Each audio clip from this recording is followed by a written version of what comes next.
नमस्ते, म मनोज बोगटी। आदरणीय जनता जनार्दन तथा विभिन्न राजनैतिक दलमा रहनुभएका सम्पूर्ण समर्थकहरू, जुन कुराको डर थियो, आज त्यही कुरा हुँदैछ। फेरि पहाडलाई सम्झौतामा बेच्ने गन्ध आउँदैछ। फेरि गोर्खाल्यान्डको सपनामाथि सौदा गर्ने खेल सुरु हुँदैछ। आज नेताहरूले के बोलिरहेका छन्, तपाईँहरूले सुनिरहनु भएको छ। तर एउटा कुरा हामीलाई राम्रो गरी थाहा छ, जनताको मन जे कुरा पनि सुनिरहनु भएको छ। जनताको मन खुसी छैन, जनताको मन फेरि धोका खान तयार छैन। त्यसैले आज हामी स्पष्ट शब्दमा घोषणा गर्न चाहन्छौँ, अब नो सम्झौता, नो बङ्गालभित्रको व्यवस्था, कि छुट्टै राज्य कि त युटी। पहाडले भारतीय जनता पार्टीलाई 15 वर्षसम्म आफ्नो विश्वास, समर्थन र शक्ति दियो। अब दिने बेला सरकारको हो। केन्द्रमा पनि दिने सरकार छ, बङ्गालमा पनि दिने सरकार छ। तर दुःखको कुरा, हामीसित माग्ने दल र नेताहरू हराउँदैछन्। बरु सम्झौतामा झुक्ने आवाजहरू बढ्दैछन्। फेरि धोकाको गन्ध आउँदैछ, फेरि गद्दारीको गन्ध आउँदैछ, फेरि सम्झौताको गन्ध आउँदैछ।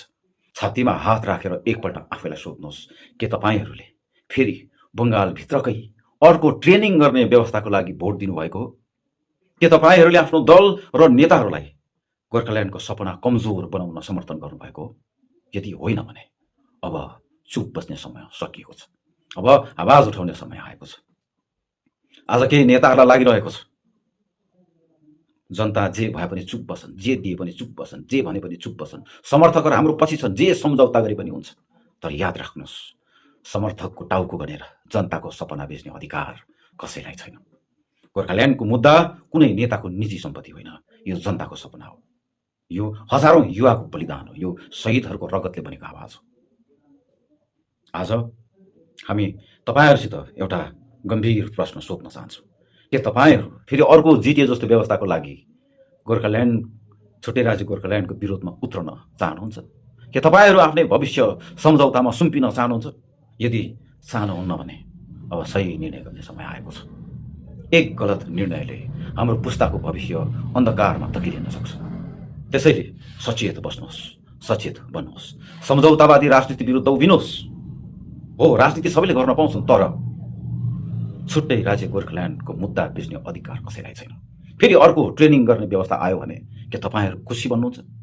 के यही सपना बोकेर आन्दोलन गरिएको थियो, समर्थन गरिएको थियो, भोट हालिएको थियो, यसैको लागि शहीदहरूले ज्यान दिएको थियो, यसैको लागि युवाहरूले आफ्नो भविष्य दाउमा लगाएको थियो?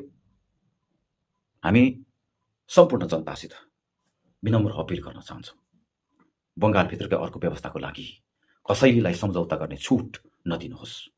कतिपयलाई लागिरहेको छ, अब पहाडमा बोल्ने जनता छैन, लड्ने युवा छैन, माग्ने नेता छैन, अब गोर्खाल्यान्ड माग्ने शक्ति बाँकी छैन। यदि कसैले यस्तो सोचिरहेको छ भने हामी स्पष्ट चेतावनी दिन चाहन्छौँ, यो पहाड अझै जिउँदैछ, यो जनताको चेतना अझै मरेको छैन, गोर्खाल्यान्डको सपना अझै जिउँदैछ। आज हामी एउटा ऐतिहासिक अपिल गर्न चाहन्छौँ, जसलाई ट्रेनिङ गर्ने व्यवस्था होइन, साँच्चै छुट्टै राज्य गोर्खाल्यान्ड या त युटी चाहिएको हो भने अब खुलेर उत्रनुहोस्।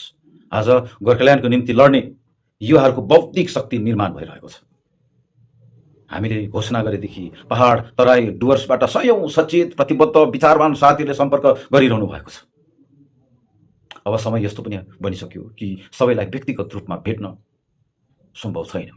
त्यसैले आज हामी एउटा आह्वान गर्न चाहन्छौँ, सल्लाह गर्न चाहन्छौँ, आफ्नो ठाउँमा साथीहरूसित भेटघाट गर्नुहोस्, समूह बनाउनुहोस्, बैठकहरू गर्नुहोस्, विचार विनिमय गर्नुहोस्, सङ्गठित बन्नुहोस्, जोडिनेहरूलाई जोड्दै जानुहोस् र तयार भएर बस्नुहोस्। हाम्रा टिमहरू क्रमशः प्रत्येक समूहसम्म पुग्नेछन्।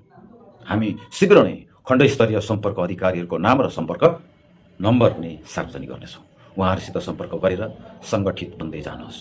छिट्टै नयाँ राजनैतिक शक्तिको उदय हुँदैछ। जनताले चाहेको राजनैतिक संस्कार बोकेको, जनताले चाहेको सपना बोकेको, जनताले चाहेको मुद्दा बोकेको, नयाँ विचार बोकेको गोर्खाको भविष्य उज्यालो बनाउने शक्ति। दलको नाम घोषणा हुने दिन गोर्खाल्यान्ड चाहने जनताको विशाल एकता देखिनुपर्छ, नत्र हामीलाई कुनै सम्झौतामा फेरि लगेर टुङ्ग्याउनेछ। अब इतिहास लेख्नुपर्छ, इतिहासको एक एक अक्षर बन्न तयार बस्नुहोस्। अब सम्झौताको राजनीति होइन, अस्तित्वको राजनीति हुनेछ। म अहिले 45 नम्बर समष्टिको भ्रमणमा छु, यहाँका बौद्धिक युवाहरूसँग सम्पर्कमा छु। कुराकानी गर्दै गइरहेको छु र छिट्टै नै हामी सम्पर्क अधिकारीहरूको नाम सार्वजनिक गर्नेछौँ र प्रत्येक खण्डमा हामी आफ्ना अधिकारीहरू राखेर उहाँहरूसँग तपाईँहरूलाई जोड्नेछौँ। अब छुट्टै राज्य गोर्खाल्यान्डको निम्ति अघि बढ्ने उत्तरदायित्व हाम्रो काँधमा आयो। यो अघि जे जस्तो पनि राजनीति भयो, यही राजनीतिको कारण आज हाम्रो यो दुर्दशा भयो।